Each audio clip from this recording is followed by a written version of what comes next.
Ang tunay na pagkakaibigan ay pwede ring ituring na parang isang pamilya. Isa para sa lahat, lahat para sa isa. At sa lalim ng pagkakaibigan na meron kayo ay nakapagbibitaw kayo ng pangako na minsan ay mahirap tuparin. Dear Papa Dudut, lahat tayo ay may kanya-kanyang tinuturing na kaibigan. Yung iba ay barkada pa na halos mga kapatid na rin ang turing. At maswerte ako na nakilala ko ang mga barkada ko na halos naging mga kapatid ko na rin. Kasi sila ang kasama ko mula noon magpahanggang sa ngayon. Papa Dudut, itago nyo na lamang po ako sa pangalang Kiko. 39 years old at bantay ng tindahan namin dito sa Cavite. Meron nga pala akong barkada na halos pamilya rin ang turing ko. Sina Vien, Lexa, Dylan at Charles.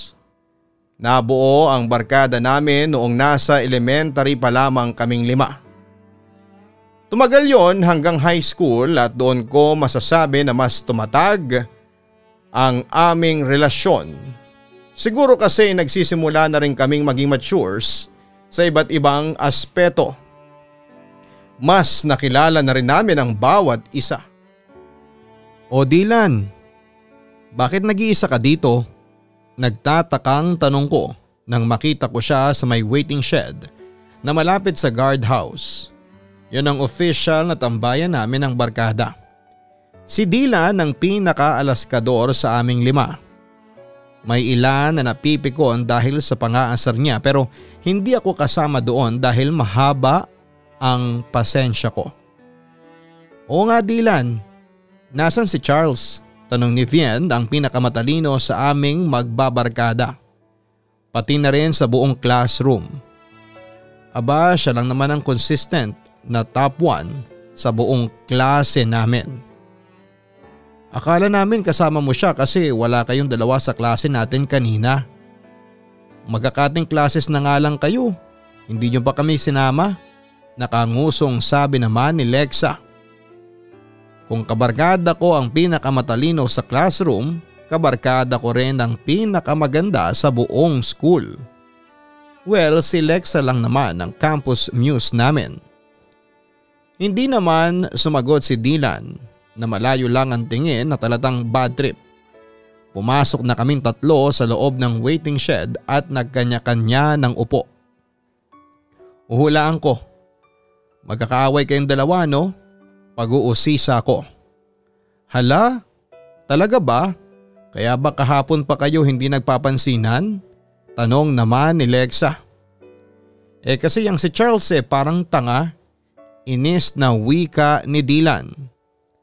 Ano bang nangyari? Malumanay na tanong ni Vien. Hindi pa rin sumagot si Dylan nang dumating naman si Charles. Kumain na ba kayo? Tara sa kantin, nagugutom na kasi ako. Anyaya ni Charles na hindi man lang tinapunan ng tingin si Dylan. Si Charles ang pinakagwapo sa barkada namin. Malakas din ang dating niya lalo na sa mga babae. Dahil sa magaling siyang player ng school basketball team. Tara, nagugutom na rin ako Segunda naman ni Vien na sinang-ayunan ni Lexa. Kayo na lang. Nawala na ako ng gana kasi may traidor kayong kasama. Pagpaparinig ni Dylan. Anong sabi mo? Pagalit na wika ni Charles. Ang sabi ko, may traidor dito sa barkada. Traidor, ahas at sinungaling. Pagalit na ring sagot ni Dylan. Bawiin mo yung sinasabi mo dahil hindi yan totoo.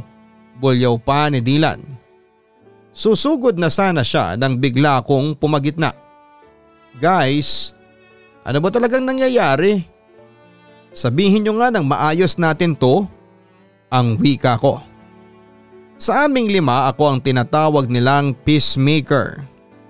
Hindi ko alam kung legit ba na peacemaker ako o sadyang wala lang silang maibigay na palayaw sa akin para sa barkada. Manunulot kasi ng babae ang gago na yan Bulyaw pa ni Dylan. Hindi ko naman kasi alam na nililigawan mo si Cheska. Kung alam ko lang hindi ko na siya popormahan, sagot naman ni Charles. Ayun na nga, lumabas na ang totoong dahilan ng pinag-aawayan nila at babae na naman. Imposibleng hindi mo alam dahil sinabi ko sa iyo na crush ko siya, giit pa ni Dylan. Oo, pero hindi mo nga sinabi na liligawan mo siya, giit pa ni Charles. Ang problema sa iyo, kapag nalalaman mo na gusto ko ang babae, pinupormahan mo na. Nananadya ka ba talaga? Inis pang wika ni Dylan. Alam nyo, tama na nga yan. Last na nga natin to sa high school. Tapos uubusin nyo pa ang oras natin sa away bata na yan. Hindi ba dapat ini-enjoy na lang natin ang mga oras na magkakasama tayo kasi hindi tayo siguro kung sa pare-parehong university tayo papasok. Pero ayan kayo, inuubos ang oras sa away bata na yan. Naiinis na asaway ko sa kanila. Tama si Kiko, Diyos ko naman, babae lang palang pinag-aawayan ninyo pero parang gusto nyo nang magsaksakan. Ang wika pa ni Lexa. Kung gusto nyo na masira na ang barkada na to, sabihin nyo na kaagad para magkawatak-watak na lang tayo. Hindi yung sinasayangin nyo pa ang mga oras natin dito. Maghiwa-hiwalay na lang tayo at huwag na tayong mag-usap kahit kailan. Naiinis na sabi naman ni Vian. Hindi siya yung tipo ng masalita na tao. Siya pa nga ang pinakatahimik sa barkada. Kaya lang kagaya ng sabi ng iba na kapag ang tahimik na tao ay napuno ay masama kung magalit. Kaya naman sabay na lamang din kaming natahimik. Saglit pang nagpakiramdaman sina Charles at Dylan. Samantalang kami ay nakatingin lang sa kanila papadudot. Pare, pasensya na. Si Charles ang bumasag ng katahimikan na dahilan para mapatingin sa kanya si Dylan.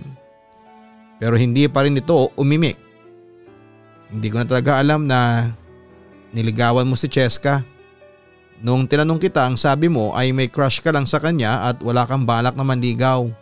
Kaya akala ko ay ayos lang naligawan ko siya. Pero sige, kung talagang gusto mo siya, hindi ko na itutuloy ang panliligaw ko sa kanya. Napa-o kaming tatlo ni Vian at Lexa. Hindi kasi kami makapaniwala na kayang gawin niya ni Charles para sa barkada namin. Bumuntong hininga naman si Dylan bago inabot ang kamay ni Dylan. Sige na Charles, ligawan mo na siya kung gusto mo. Ayos na sa akin. Pasensya na rin kung sumama talaga ang loob ko. Pero hindi na ngayon, okay na sa akin ang lahat. Tugon naman ni Charles. Tuluyan na silang nagkaayos at tuluyan na ring hindi tinuloy ni Charles ang panliligaw kay Cheska kahit gaano niya pa ito kagusto. Ang sabi niya mas mahalaga pa rin daw ang barkada namin kesa sa babaeng gusto niya. Pero hindi niya pa naman talaga gaanong kilala. Papadudot marami pang gulo at away ang dumating sa barkada naming noong nasa high school pa kami. Ang nakakatawa ay meron pang senaryo na muntik na kaming makick out kasi nahuli nila kami na nagpasok ng alak sa loob ng classroom. Christmas party kasi namin yon at yung mga alak ay inihalo namin sa juice namin para hindi mahalata. Para lang dapat sa amin yon ng mga kaklase namin, kaya lang ay nakiinom doon ang advisor namin at doon niya nalasahan ng alak na nakahalo sa juice. Sa amin pa namang 5 nakatoka ang inumin, kaya wala silang ibang pwedeng pagbintangan kung hindi kami lamang. Pinatawag kami sa guidance office pero mabuti na lamang at malakas si Vian sa mga teachers. Kaya naman nagawa kaming patawarin ng mga ito. Hindi rin siya natanggal sa pagiging valedictorian niya kaya nakapagtapos kami ng masaya at sabay-sabay. Papadudot maswerte kami kasi sa isang college university lang din kami sumunod na nag-aral na 5. Nursing ang course ni Vian at Lexa. Engineering si Charles, HRM, kay Dylan at tourism naman ang course ko dahil gusto kong makapag-travel sa iba't ibang lugar. Dahil malawak ang buhay kolehiyo ay marami na rin kaming naging ibang kaibigan. Pero sinisigurado namin na may oras pa rin kami para sa barkada kahit pa nga ang iba sa amin ay may kanya-kanya ng karelasyon. Isa na nga doon si Lexa. Nasa third year na kami nang magkaroon ng boyfriend si Lexa, Papa Dudut. Abet ang pangalan niya at mabait naman siya sa barkada namin.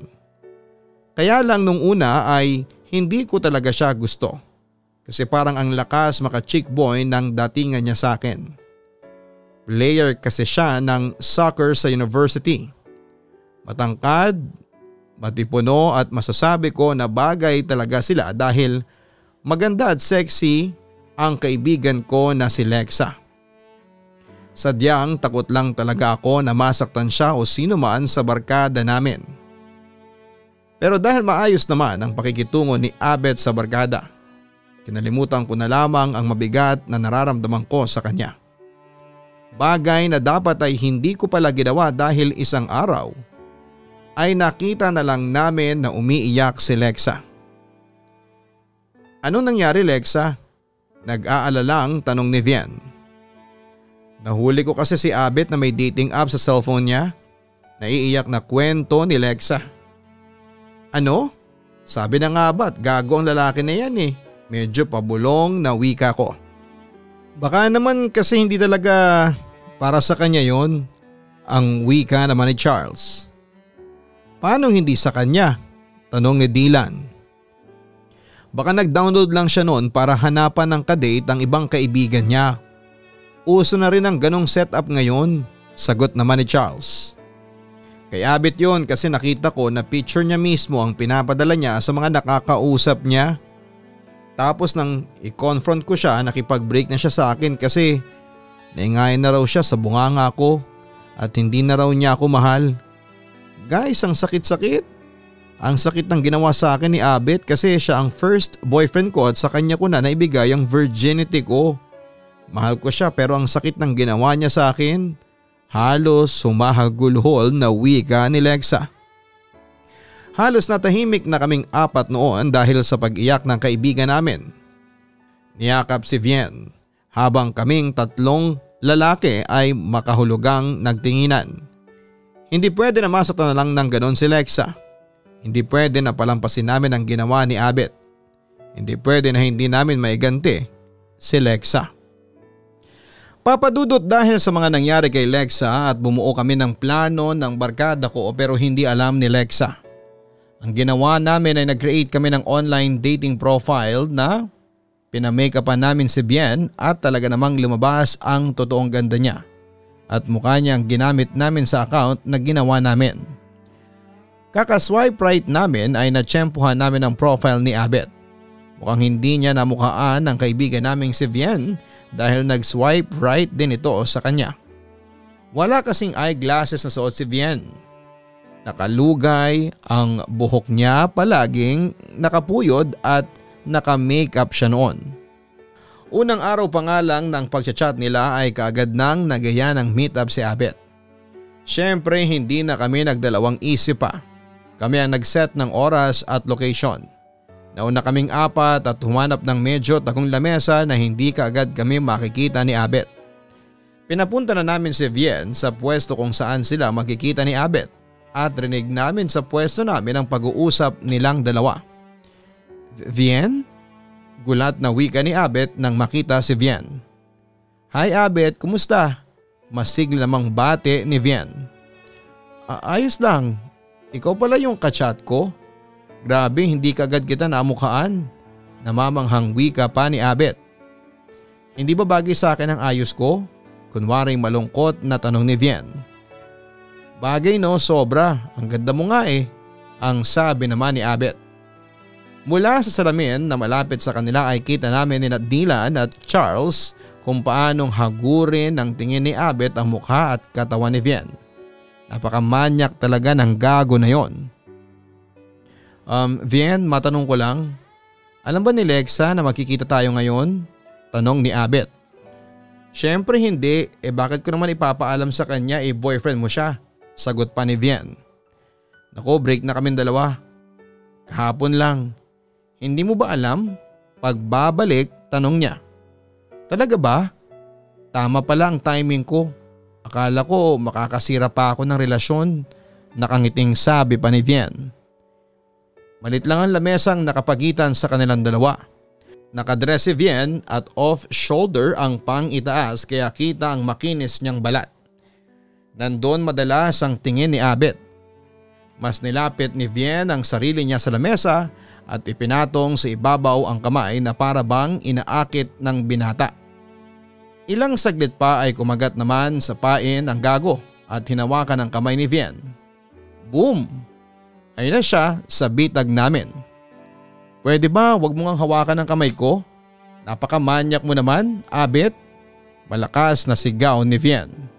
Dahilan para maagaw nila ang atensyon ng ibang mga tao sa loob ng restaurant. So sorry Vien, akala ko kasi okay lang, ang wika ni Abet.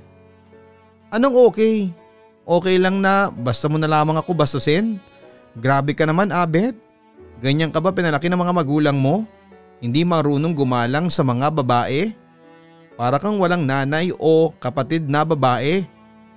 Akala mo hindi ko napapansin? Kanina mo pang tinitingnan ang dibdib ko. Malakas pang sigaw ni Vien. Uy Vien, inahan mo naman ang boses mo. Natataranta ng saway ni Abet dahil napansin niyang may ibang customer sa loob ng restaurant ay may hawak ng cellphone at nakatapat sa kanila. O ngayon, gusto mong hinaan ko ang boses ko? Bakit? Kasi nahihiya kang marinig nila kung gaano ka kamanyak? Mas malakas na wika pa ni Vien. Doon na nainis si Abet at hinawakan ang kamay ni Vien. Sabi na nga huwag kang maingay eh.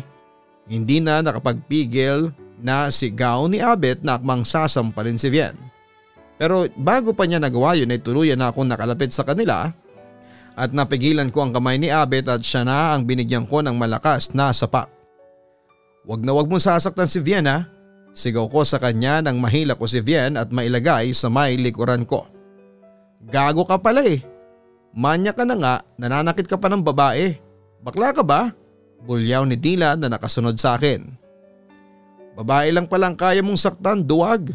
Segunda ni Charles na may hawak na cellphone at nagre-record din ng video mula pa sa umpisa. Bumagsak naman kagad si Abet sa sahig at hindi nakabangon lalo na at mas dumami pa ang ususero na kumukuha sa kanya ng video gamit ang cellphone na hawak ng mga ito. Ito ang tatandaan mo. Huwag ka na ulit makakalapit kanino man sa mga kaibigan ko. Kung hindi babasagin ko na talaga yung pagmumukha mo. Banta ko pa sa kanya bago kami sabay na umalis na 4 sa restaurant na yon. Doon kami dumiretso noon sa bahay ni Lexa at pinanood sa kanya ang video na nakuna ni Charles. Halos maiyak siya sa kakatawa ng makitang nangyaring gulo sa loob ng restaurant at pagpahiya ni Abet. Grabe, hindi niyo naman sinabi na gagawin niyo to. Naluluha pa ring wika ni Lexa. Nasa may balkonahin na kami noon at pinagsasaluhan ang ilang bote ng alak at pulutan na dala namin. Siyempre, gusto kasi namin na ma-surprise ka. Sagot ko naman. Kung nakita mo lang talaga yung itsura ni Abet kanina, muntik na siyang maihi sa takot. Natatawang kwento pa ni Vien. Ang gago na yon, munting pang saktan si Vien, inis na sabi pa ni Charles. Mabuti na lang at mabilis tong si Kiko at nasa pa kaagad ang gago na yon. Dagdag pa ni Dylan. Siyempre hindi ko hahayaan na may masaktan pa ang mokong na yon sa barkada natin. Sagot ko naman. Pero guys, thank you talaga ha. Hindi nyo naman kailangan gawin ito pero ginawa nyo pa rin. Sobrang swerte ko talaga sa inyo, sa totoo lang. Kahapon parang gusto ko nang magpakamatay dahil sa panluloko sa akin ni Abet.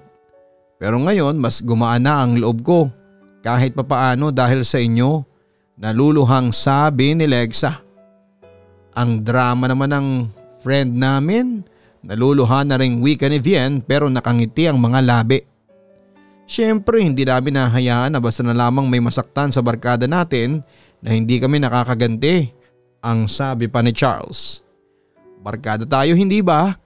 Tura ni Dylan. At ang barkada hindi nag-iiwanan sa ere. Basta tutuparin natin ang pangako natin na barkada tayo forever. Walang iwanan, ang sabi ko naman. Papadudot hindi na nga nagparamdam pa noon sa amin si Abed kaya mabilis na ring nakamove on si Lexa. Bumalik na ang dati niyang sigla na parang walang kahit na anong mabigat na nangyari at mas sinulit namin ang mga araw na magkakasama kami sa college. Hanggang sa isang araw ay may kakaibang nangyari sa bahay ni Dylan. Fiesta noon sa kanila at kompleto ang barkada. Ang lola niyang nag-asikaso sa amin samantalang mga magulang niya ang nag-asikaso sa ibang bisita nila. At sa kalagitnaan ng pagkukwentuhan naming lima ay dumating si Lola Nora, dalang isang malaking plato ng pansit. Kasunod nito ang isang kasambahay nila na may hawak na tray ng plato at mga baso. Sa may likuran ko sila nang galing at nang abutan ako ni Lola Nora ng baso ay munti ko na yung hindi mahawakan dahil sa matinding pagkagulat ko. "Kiko, bakit?" nagtatakang tanong ni Dylan. Kinusot ko muna ang paningin ko kay Lola Nora. Mabilis pa rin ang tibok ng puso ko noon pero mas kumalma na ako dahil nakita ko nang mas malinaw ang mukha ng matanda. Hindi kagaya kanina na para bang wala itong ulo. Wala? Pasensya na po Lola Nora. Salamat po dito sa baso at pagkain. Nahihiyang wika ko. Papadudot iba ang kabang dala sa akin nang nakita ko na yon. Hindi ko alam kung bakit pero hindi ko na lang din yon sinabi sa mga kaibigan ko. Ayoko rin kasi naisipin nila kung gaano ko ka-weird kaya sinolo ko na lamang ang lahat. Isa pa'y baka namamalikmata lang din ako. Baka nagkamali lamang ako ng tingin kay Lola Nora. Baka naman hindi totoo na nakita ko siya na walang ulo. O nagkamali lang talaga ako ng akala at ng tingin. Yun ang paulit-ulit na kinukumbinse ko sa sarili ko. Papadudot hindi ko alam kung tama ba na sinarili ko na lamang ang tungkol sa mga nakita ko dahil ilang araw lamang ang lumipas. Nang mangyari yon ay binawian ng buhay si Lola Nora. Kahit wala naman talaga akong kasalanan, ay nakaramdam pa rin ako ng labis na pagkakonsensya. Kasi pakaramdam ko ay dapat sinabi ko sa kanila lalo na kay Dylan ang nakita ko. Pero kung ginawa ko yon noong una pa lamang ay may iwasan pa rin kaya ni Lola Nora ang kanyang kamatayan. Yon ang hindi ko sigurado. Papadudot nang makatapos kami ng college ay doon kami nagsimulang magkaroon ng kanya-kanyang buhay. Siyempre yun ang pinakaseryosong part ng buhay namin. Nakapasa ng nursing board exam sina Vian at Lex at nakapagtrabaho sa magkaibang ospital. Nakapasa rin sa engineering licensure examination si Charles at pumasok sa isang malaking kumpanya. Si Dylan naman ay nagtayo ng sarili niyang restaurant at ako ay nagtrabaho sa isang malaking hotel sa Maynila. Dahil sa kanya-kanya naming trabaho ay sobrang bihira na kaming magkitang magbabarkada noon. Dahil wala rin masyadong umuwi ng Cavite sa amin. Kung nakakapagkita man kami ay palaging may kulang at hindi kumpleto. Hanggang sa wakas ay makumpleto kami na umuwi ng Cavite pagkalipas ng halos 5 taon. Uy grabe sa wakas walang absent ngayon sa barkada. Masayang wika ni Charles. Doon kami sa bahay nila noon nakatambay. Sinabi mo pa, nagmatch din sa wakas ang schedule nating 5, saad ko naman. Kung bakit naman kasi ang busy ng mga trabaho ninyo, napapailing na wika ko o bago uminom ng isang bote ng alak. Nagsalita ang hindi busy, ang sabi naman ni Vian. Maganda pa rin siya kagaya ng dati. Hindi na siya masyadong nakapuyod at natuto na rin mag-makeup na bumagay naman sa mukha niya. Uy wag ka, si Kiko lang ang complete attendance sa ating 5 sa pag-uwi yearly sa Cavite, saad naman ni Lexa. Mas lalo siyang sumeksi dahil nagsimula na rin siyang mag-workout. Alam niyo naman kasi na hindi ko pwedeng hindi uwian ng lolo ko. Baka mamaya hindi na ako makilala noon kapag hindi ko siya dinalaw dito sa Cavite. Natatawang wika ko naman. Matanda na kasi ang lolo ko at medyo makakalimutin na rin. Kaya eto talaga ang dahilan kung bakit palagi kong pinipilit na umuwi ng Cavite. Guys, picture pala tayo. Ang sabi ko naman na kaagad nilang sinang-ayunan. Nag-groupie muna kaming 5 bago ako tumayo para kunan silang 4 dahil noon lang din ulit sila nagsama-sama. 1, 2, hindi ko na naituloy ang 3 ang pagbilang ko dahil sa sumunod na pagkurap ko at bigla na lang nawala ng ulo ang mga kaibigan ko sa hawak kong cellphone. Ilang beses pa akong kumarap-kurap noon pero wala pa rin talaga silang mga ulo. Uy Kiko, tapos na ba? Ngalay na ako eh. Tanong ni Lexa na naka-peace sign pa rin at nakangiti. Napatingin ako sa kanya sa kanilang lima actually. Muli kong binalig ang tingin ko sa screen ng hawak kong cellphone, nandun na ang ulo nila at malinaw na ang mukha. Pero ang kaba ko ay hindi pa rin umaalis sa dibdib ko. Oy ano, tapos na ba?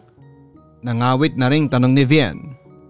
Oo, pagsisinungaling ko bago bumalik sa upuan. Patingin nga ng picture, ang wika pa ni Charles. Hindi pwede. Biglang sabi ko na mahigpit na hinawakan ng cellphone ko na muntik nang mahila ni Charles.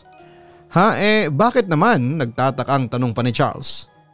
Ano blurred? Ulitin ko na lang mamaya. Pagsisinungaling ko dahil wala naman talaga akong nakunan na litrato. Hindi ko tinuloy ang pagpicture sa kanila dahil natakot ako na mapicturean sila na walang mga ulo. Okay sige, pagkibit balikat na lamang niya. O basta bukas tuloy tayo, paalala pa ni Dylan. Siyempre naman, tugon ni Vian. Nakaredy na nga ang swimsuit ko ang wika naman ni Lexa. Nax, may pag-swimsuit talaga ha? Natatawa ang sabi ni Charles na natuloy pa sa pangasar ng ibang barkada at nauwi sa tawanan. Ako lang ang hindi tumatawa sa aming lima. Guys, wag na lang kaya tayong tumuloy bukas. Biglang sabi ko na ikinatigil ng pagtawa nila at sabay-sabay na nagtatakang napatingin sa akin. Ha? Bakit naman? Nagtatakang tanong ni Charles. Wala lang.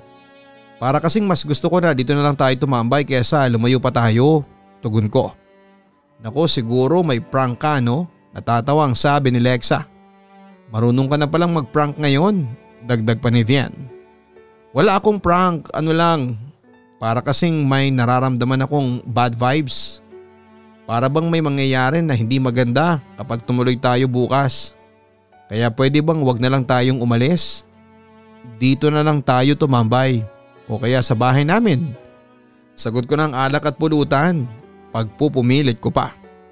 Hindi pwede kasi boring yun. Kaya na nga lang tayo ulit nagkumpleto Kaya sulitin na natin to. Ang wika pa ni Charles. Isa pa, hindi totoo yung bad vibes na yan. Basta tuloy tayo bukas at walang makakapigil sa lakad ng barkada. Dagdag naman ni Dylan. Kahit na anong pangungumbinsi ay hindi ko na nga nabago pa ang isip ng mga kaibigan ko, Papa Dudut. Alam ko naman na excited lamang sila na magkasama-sama ulit kami dahil nag-file pa sila ng vacation leave para sa mga susunod na araw. Nang makauwi ako sa bahay namin ay binalikan ko ang picture na muli kong kinunan sa kanila. Wala nang kakaiba doon, wala nang nakakatakot dahil lahat sila ay may mga ulo at mukha na. 5 AM ang alis namin kinabukasan papunta sa isang resort sa Laguna. Van ni Dylan ang gagamitin namin at bago mag alas 5 ay nasa bahay na silang apat. Ako kasi ang kahuli-hulihan nilang dadaanan. Kaya lang papadudot ay tinanangkaso ako noon at sobrang taas talaga ng lagnat ko. Hindi na rin sana tutuloy ang barkada sa outing dahil hindi ko talaga kayang sumama sa kanila sa sobrang sama ng pakiramdam ko. Pero ako na nagsabi na tumuloy na lamang sila at susunod ako kapag umukay ang pakiramdam ko pagkatapos kong magpahinga. Tumuloy na nga silang umalis, Papa Dudut. At ako naman ay bumalik sa pagtulog ko. Tanghali na nang magising ulit ako at ng mga oras na yon ay sobrang gaan na ng pakiramdam ko. At para bang hindi ako nagkasakit ng madaling araw. Kaya naman nag-decide ako na tuparin ang pangako ko sa mga kaibigan ko na susunod sa kanila sa resort. Nag-drive ako mula Cavite hanggang Laguna at hindi ko sila minessage kasi gusto ko talaga silang sorpresahin. Alam ko naman ang address ng resort kaya hindi ko na rin sila kailangang tawagan pa. Kiko, gulat na bati sa akin ni Dylan. OMG Kiko, dumating ka. Kasi ang wika naman ni Vian bago sumugod ng yakap sa akin kasunod ni Lexa na sexy sa kanyang suot na two-piece. Mukhang nakakarami na kayo ah. Nakangiting sabi ko nang maka-join ako sa inuman nila. Marami na kasi mga bote ng alak ang nakakalat noon sa lamesa.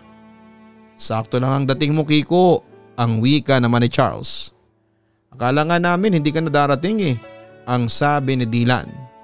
Bakas na ang kalasingan sa mukha niya dahil namumula na siya. Pwede ba namang hindi? Inangako ako na susunod sa inyo. Natatawa namang sabi ko bago uminom ng bote ng alak na hawak ko. Nang mag-join na rin sa inuman namin sina Vian at Lexa na kagagaling lamang sa paliligo sa swimming pool ay mas marami kaming napagkwentuhan.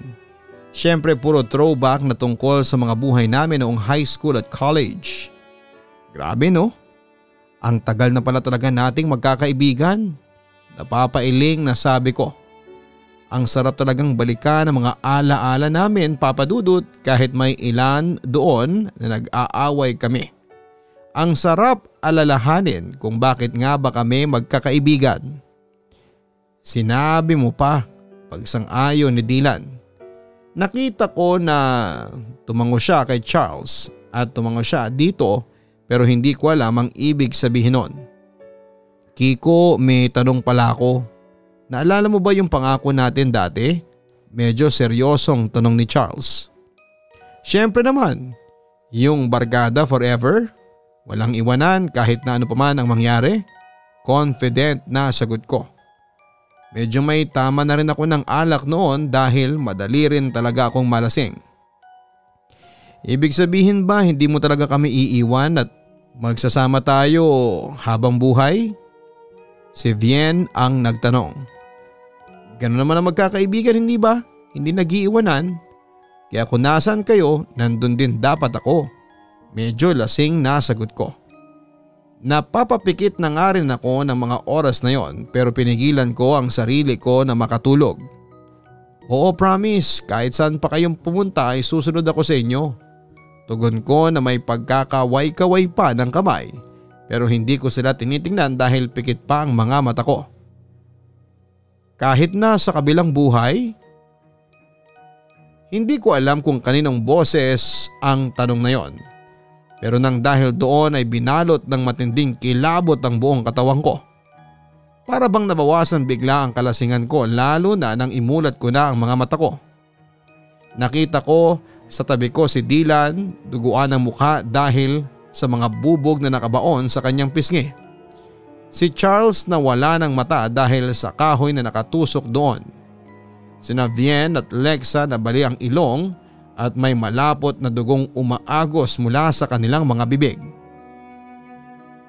Uy Kiko, okay ka lang? Boses yon ni Lexa. Sa sumunod na pagkurap ng mga mata ko ay normal na ang lahat. Normal na ang mga itsura nila. Wala ng dugo at buhay na buhay silang apat. Oh, oo. Nauutal na sagot ko habang tumatagaktak ang pawis sa noo ko. Sa kabila ng malamig na hanging yumakap sa katawan ko.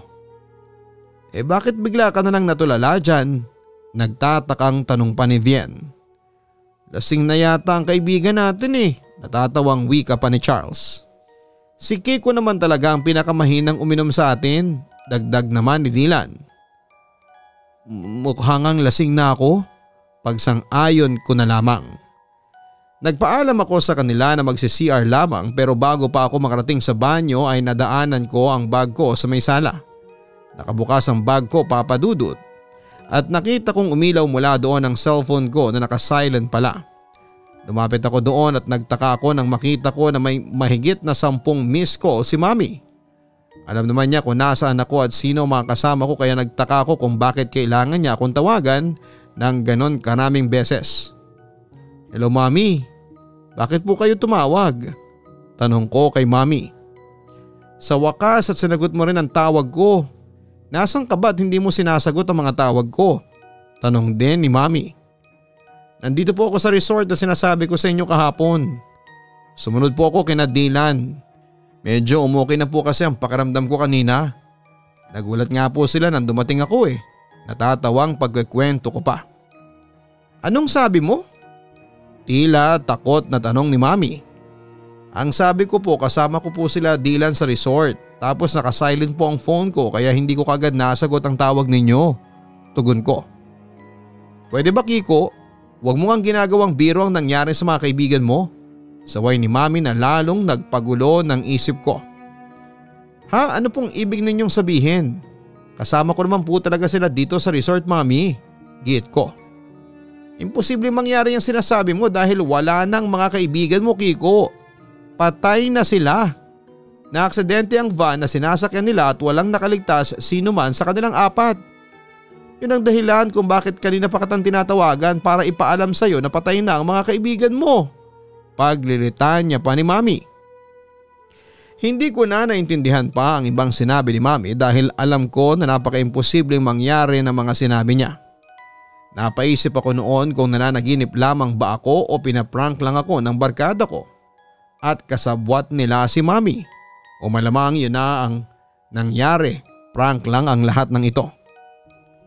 Kiko, ang tagal mo naman bumalik. Naiinip na kami sa paghihintay sa iyo. Ang wika ni Dylan na dahilan para mapaharap ako sa kanya.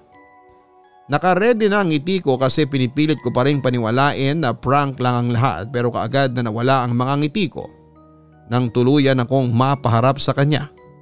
Sa kanila na mga kaibigan kong duguan ang mukha at buong katawan.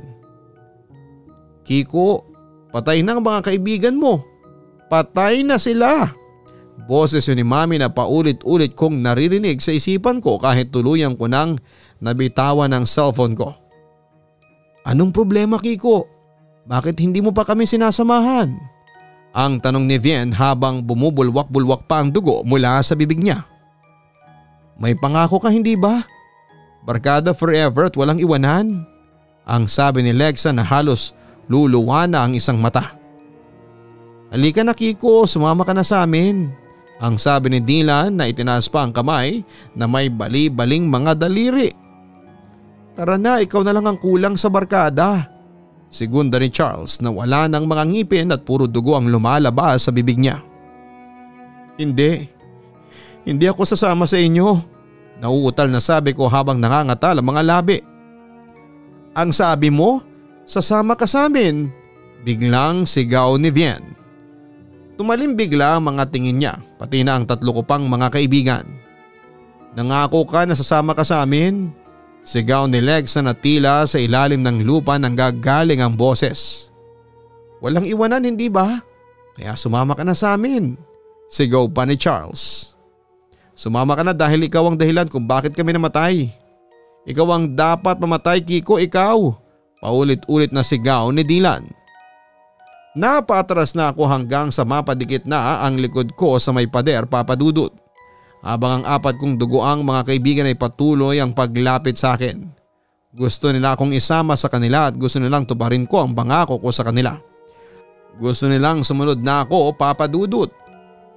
Kung nasaan man sila dahil ako ang sinisisi nila sa pagkamatay nila. Pero ayoko pang mamatay. Ayoko pang sumunod sa kanila. Parang awa nyo na. Ayoko pang mamatay. Tigilan nyo na ako, ayokong sumunod sa inyo, ayoko pang mamatay. Ayoko pa. Paulit-ulit na sigaw ko pero hindi sila huminto sa paglapit sa akin hanggang sa mahawakan nila ako. Naramdaman ko ang napakalamig nilang kamay. Ang malagkit na likido mula sa balat nila at naamoy ko ang napakalansang amoy ng dugo na nagmumula sa kanila.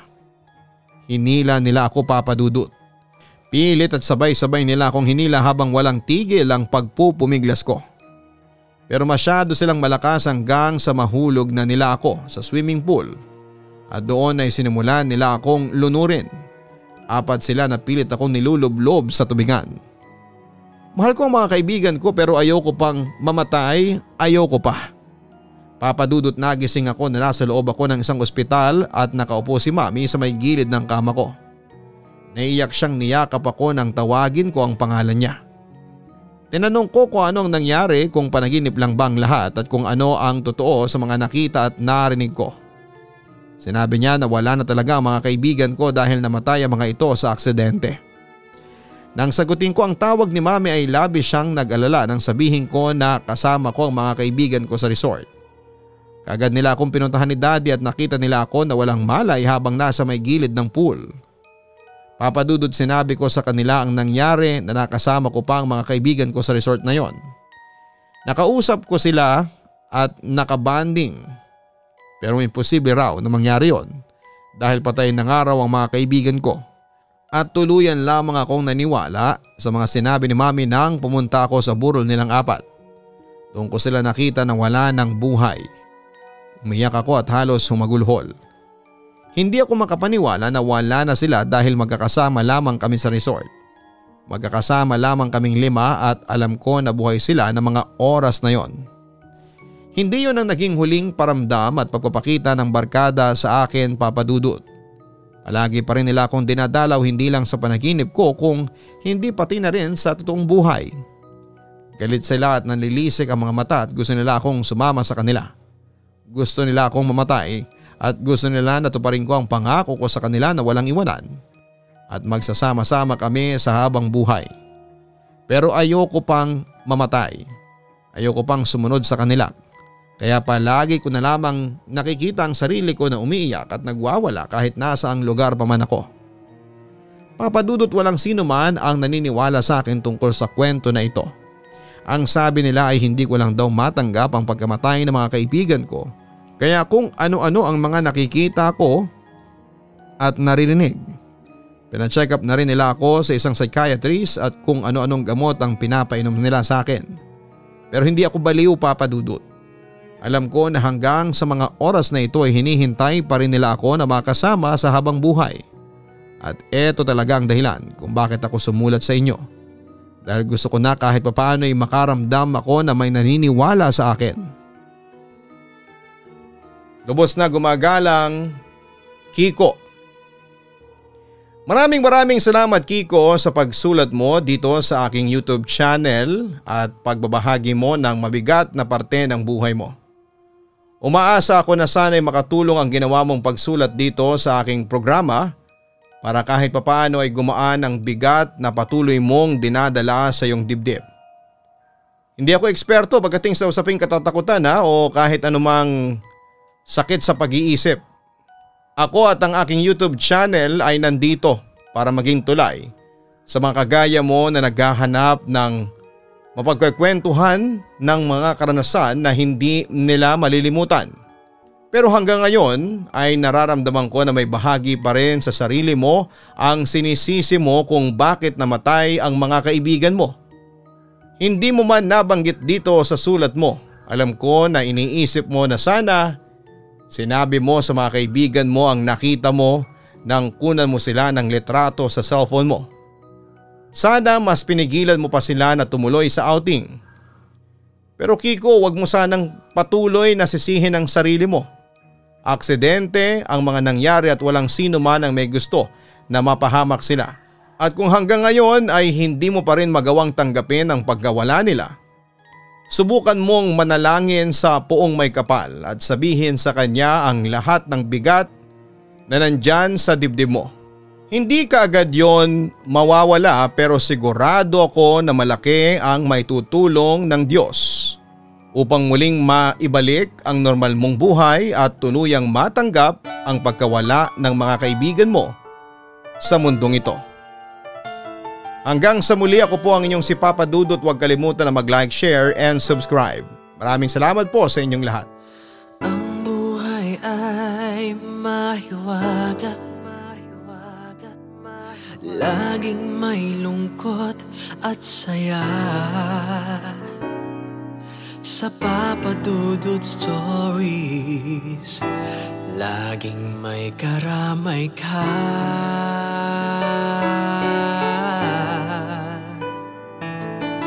Mga problemang kay bigat, dito ay pakikinggan ka. Sa Papa Dudut Stories, kami ay iyong kasama. Dito sa Papa Dudut Stories, ikaw ay hindi nag-iisa.